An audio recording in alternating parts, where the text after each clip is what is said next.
Ladies and gentlemen, welcome back to the FinTech Minute Stake. We are here at the Asia Financial Forum. We're going to be talking to Mark Francis, co-founder and CEO of Zetl. Been doing very interesting things in the FinTech space where they're building solutions, flexible solutions for startups and SMEs in APAC. A lot of good growth in the last few years. So we're going to talk about that. But first, Mark, how are you doing today? Doing very well, mate. Thank you so much for having us on here.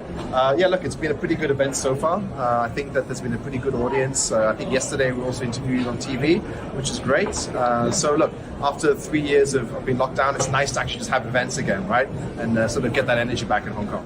Yeah, you're on TV now. You're on the small TV, as you like to call it. It's going to your the audience. Micro world. Yeah. So tell us a little bit more about Zetl and your journey in the last 3 years. Sure. So Zetl started 5 years ago. When we first began, we were a direct-to-business lender, right? So B2B lending. Channel partners would pass us companies to finance, and then we would onboard them, do the underwriting and finance in that way. What's happening now, and has been happening for about 1.5 years, is we've been going down the embedded lending route. And what that means is we're integrating directly now with payments processors, POS vendors, online marketplaces, getting access to their transaction data, training our credit model, and then offering pre-approved financing to their merchants, right? The beauty of that is you can get access to hundreds, if not possibly thousands of merchants with one partner, whereas the traditional model, which is, to honestly, quite hard to scale. So that's going to be the big development for us over the last 2 years. You know, like regulations, I think, matter a lot in this space, right? Open banking, open data. HKMA has been doing quite a bit of work on that. You have the CDI, the Central Data Interface, coming up. How do you see that playing a role, not just for yourself, but the ecosystem?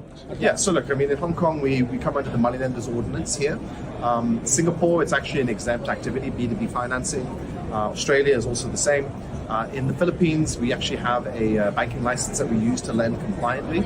And in Malaysia, we're actually acquiring a license ourselves. So you need to stay on top of what's been going on. Look, the open banking initiatives has been huge for us because with open banking API integrations, we're able to get access to bank statement data in real time, which obviously helps us to come up with more accurate credit underwriting decisions. So that's been a big part of it.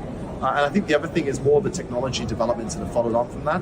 Things such as e-direct debit authorizations or e-gyros in Singapore. You know, these obviously have a big impact, and also things like virtual collection accounts as well, right? So in terms of regulations, we don't see a huge amount affecting us at the exact moment, but the key thing is every market we expand into has its own regulatory environment. So I think for us, the challenge is to make sure that we stay on top of all of the local legislation and regulations so that we obviously follow everything compliantly. So if you were to, you've been founder for a while now, 5 years, as you mentioned, managed to get through COVID. Yes. As people may think, there's a lot of credit that people needed, but it's actually very tough underwriting that, yes. right? And you've gotten through that. So what are the lessons you would say, pick 3 key lessons other founders in the credit space can learn from Zetl and yourselves? What did you experience? Sure. I think, look, the first thing is that the lending is hard. That is without a doubt. Lending is difficult to do, particularly after 3 years of COVID and then the financial markets as they've been in the last 1.5 years. So I think for us, we've learned how to have a very robust credit underwriting methodology. You need to have something that's clear-cut, that's scalable, that is, can be replicated across all of the companies you're underwriting. So I think that's obviously one, is having something that's standardized and obviously showing that it works. 2, technology, without a doubt. We are small, but we are nimble, we're agile. And what that means is we're able to integrate with a bunch of different partners through API layer, which allows us to really punch above our weight, right? Versus traditional banks and even some of the bigger lenders out on the street. So I think trying to innovate is also important, and through technology is a key part of it. And I guess the third part of that is also making sure that you've got the access to the right markets, right? Your origination strategy, do you have something that's scalable? Do you work with the right partners?